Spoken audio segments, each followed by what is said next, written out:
Hey, it's Dana Marie. Good morning, friends. It's pretty early. It's about 5 o'clock, and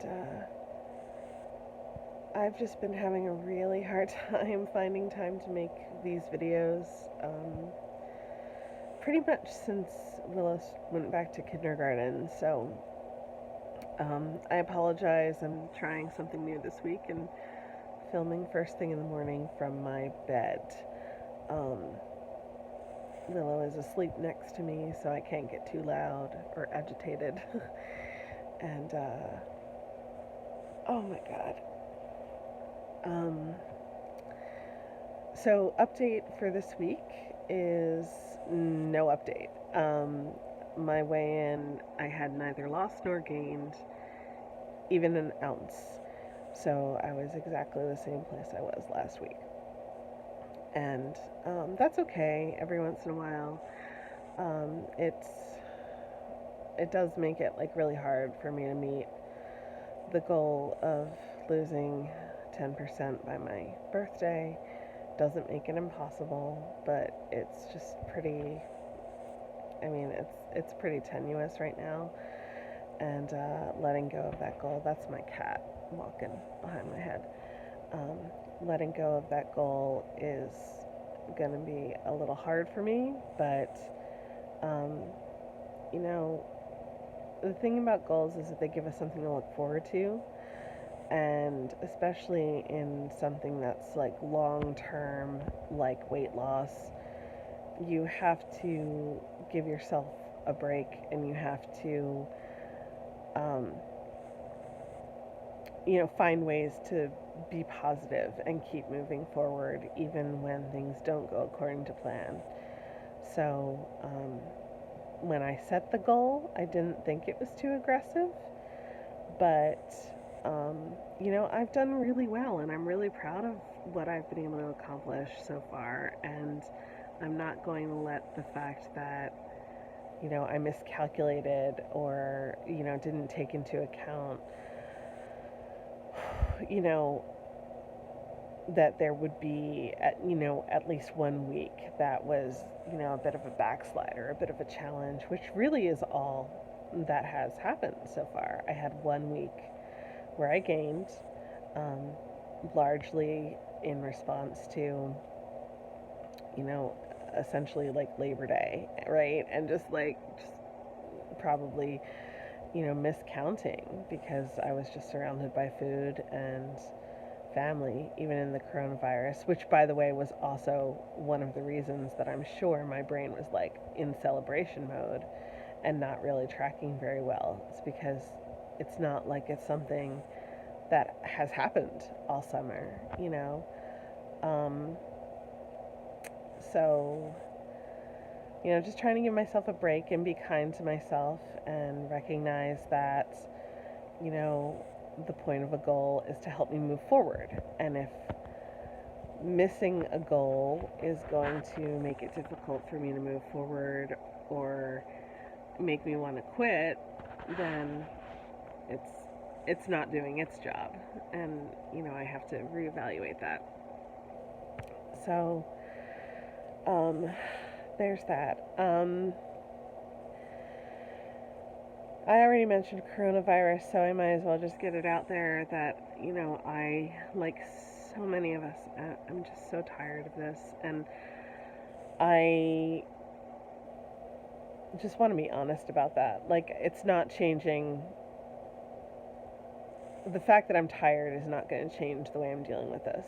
I am still being careful. I am still clinging to my bubble. I am still, um,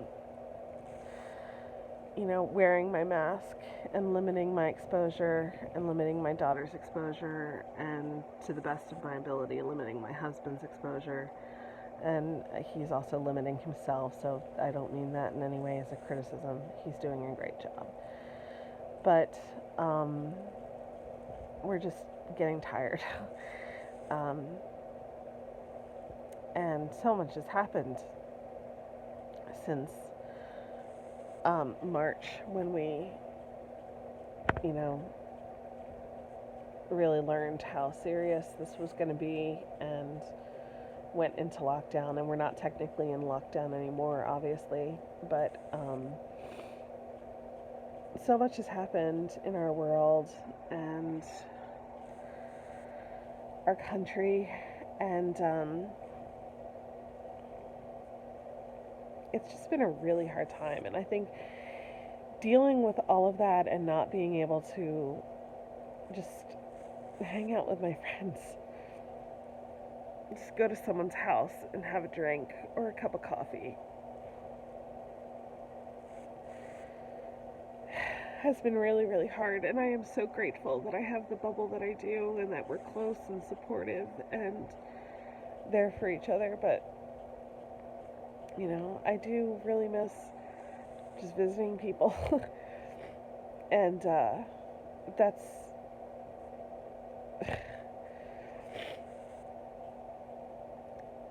such a quote unquote first world problem, right now. I mean, I should be just grateful that everybody in my bubble is healthy. But I think what brought it home is that my oh my gosh, sorry, that's gross, just like an eye booger. I think what really brought it home is that my brothers and my father and I started a conversation this week about what the holidays are going to look like, which is pretty normal for this time of year. We're back to school for a month, and people start thinking about Willow's birthday, which comes right before Halloween, and then Thanksgiving is here before you know it, and my father's birthday is right before Thanksgiving, and my birthday is right after Thanksgiving, and then, December feels like it doesn't even happen. It's like Thanksgiving, Christmas, like it's just all together. At least that's what normally happens. So it's pretty normal for us to start talking at this time of year and remembering, okay, David and I were at the Huffs for Thanksgiving last year. That means we're at the Marquarts for Thanksgiving this year and stuff like that.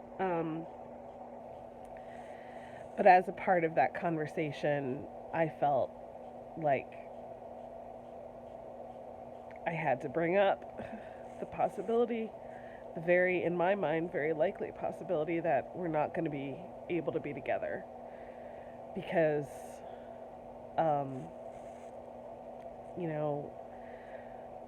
some of us have had to go back to work in, some I would consider moderate to high risk environments. And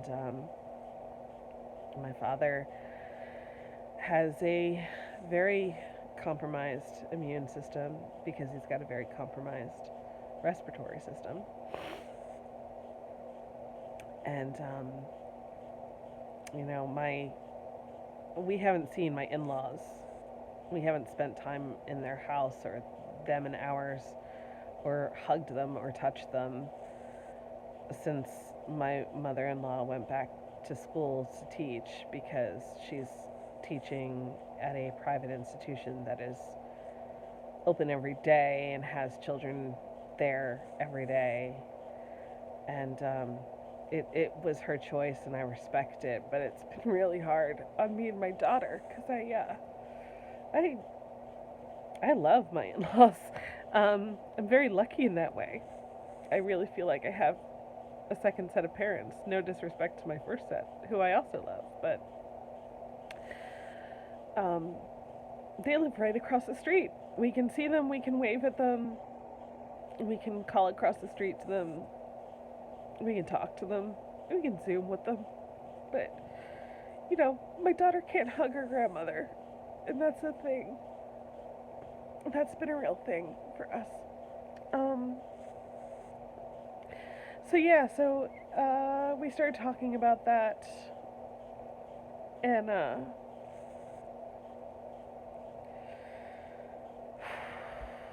look, if it's going to save lives, and I know it is going to save lives, I'm going to do my part, and I'm going to stay home. And gonna wear my mask when I go shopping. I'm gonna try to avoid going shopping if I can. I'm really concerned about, you know, I like to shop independent as much as possible, which is obviously going to be harder. But I've been pulling together some resources, and thus far I've been doing a pretty good job of figuring out, how I'm going to get cool, unique, not big box store gifts for the people in my life. I don't know why I'm talking so much about Christmas. It's just, it's really been on my mind, and it's because of coronavirus. But, I do think it's important that we think about how we're going to support small and local businesses, because it's definitely really tempting to just go on Amazon and order everything that people have on their lists, because it's just so easy, and it means that you don't have to leave your house, and it means, all those things. But there are indie solutions, and I'm making it a commitment to look into those this year. And since I won't be shopping in the local indie stores, but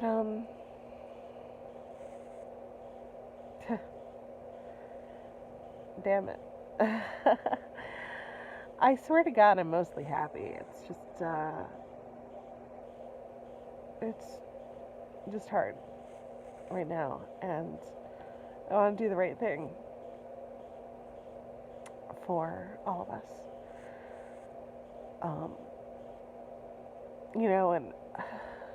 And I know that there's